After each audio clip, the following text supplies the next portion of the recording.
Still watching my boy Jerry Garcia. Anyway, got a couple more. Shit, move that shit. Got a couple more packages. Old lady be mad if she seen I put these packages on the bed, man. She's so COVID conscious. She's like, oh, get them packages off the bed. This not even really a bed. I mean, it's a cot. I lay down on it when I'm down here in my man cave, but I don't know. Anyway, I'm COVID conscious, but I ain't that COVID conscious.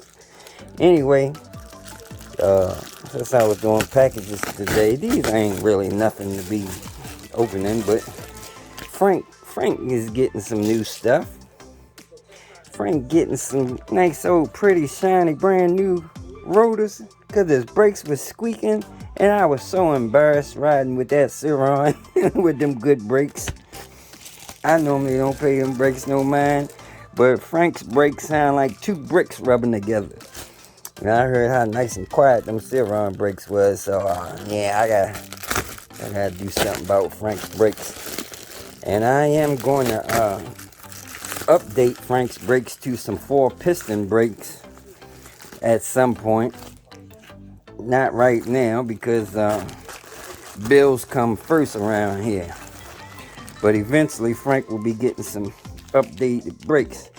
But in the meantime, in between time, Frank getting some nice, look at that. Now, you know me and Frank don't get down like that. They say high quality. But yeah, we turning over a new leaf on some things you can't cheap out on. And I've noticed brakes are one of them. Because I was buying brakes from Amazon, and that was only because Frank was ripping through brake pads so fast. But I failed to realize he was ripping through brake pads like that because they was cheap. But I was buying them brakes from Amazon where I got like 8 pair of pads for about $12. 8 pair. So I ain't give a damn. I throw them on Frank, and Frank eat them up in about a week and a half, and I had to throw some more on there. But anyway, the hell with that. So I noticed I did spend some money on the last set of pads. Frank still ate them up now, don't get me wrong. But they lasted longer than a week and a half. In fact, they went about a month and some change. And they probably would have lasted longer than that. But anyway. So these brakes here are supposed to be organic. And meaning they're not going to be as heat resistant or have as much stopping power. But they are going to be nice and quiet. Supposedly. I'm just curious to see what they feel like.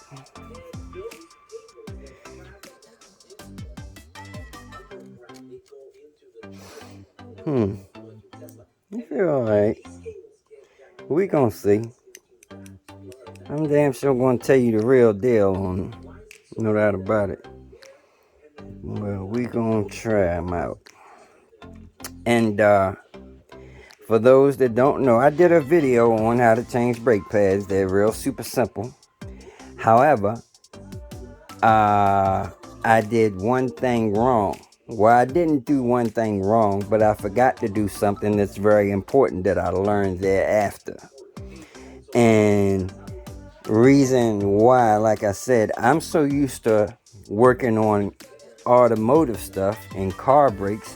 And when it comes to automotive brakes, it was always best to have your rotors nice and shiny and smooth, you know, and that kept from eating up your brake pads in a car. But on e-bikes, it's totally different. On e-bikes, you don't want your rotors all shiny and smooth.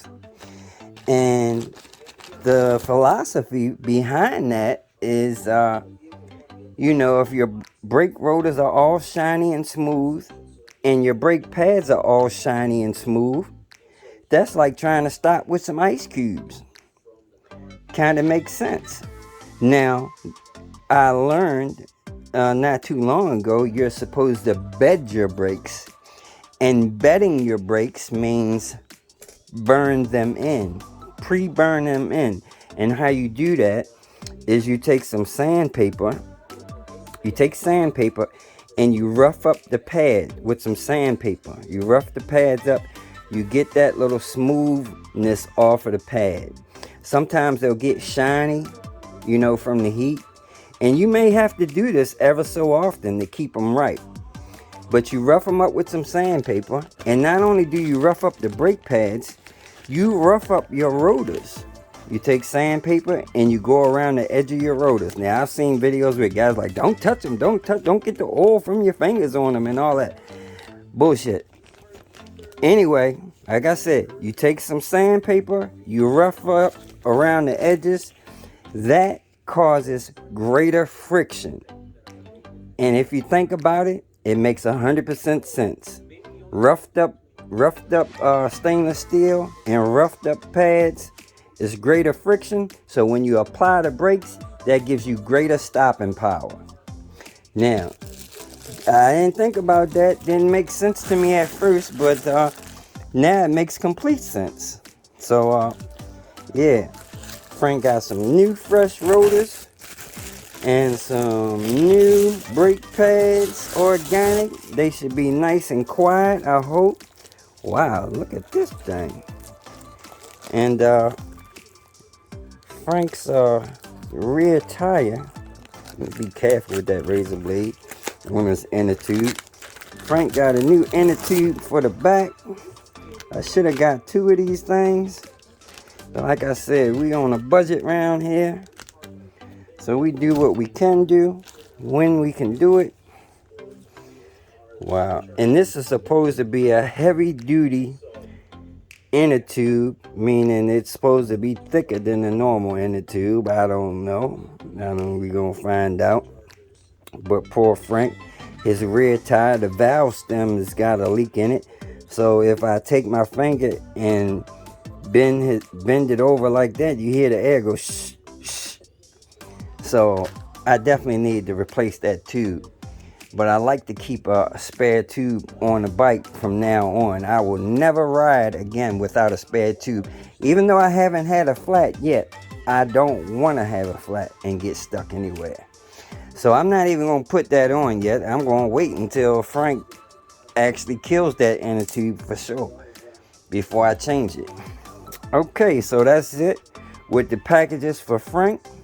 Now, I do have some other packages for Frank over there, but they'll remain top secret for a later date until when I can actually get to them and put them on Frank. Right now, I got other work to do, and I might have to put Frank on the back burner.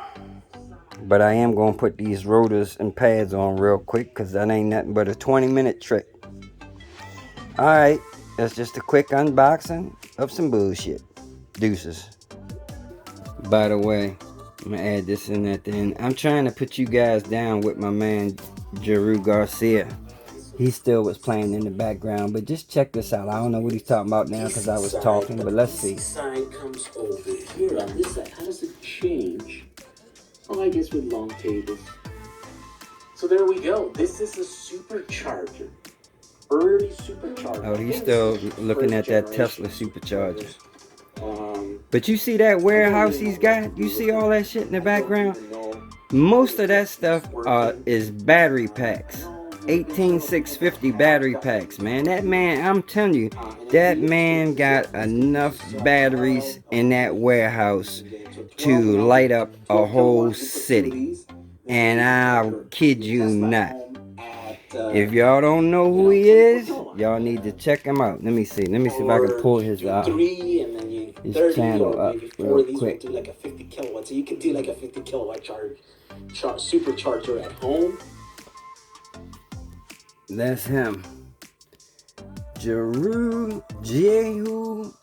I've been saying it wrong. Jehu Garcia.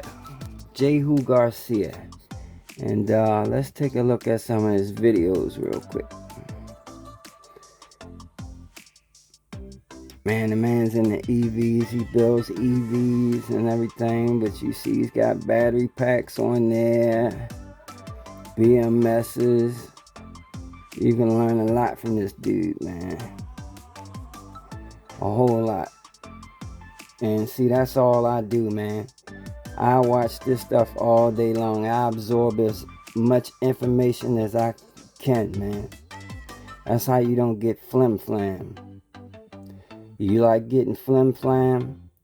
Then keep watching the Housewives of Atlanta or whatever you watching with your girl and buying them $5,000 e-bikes.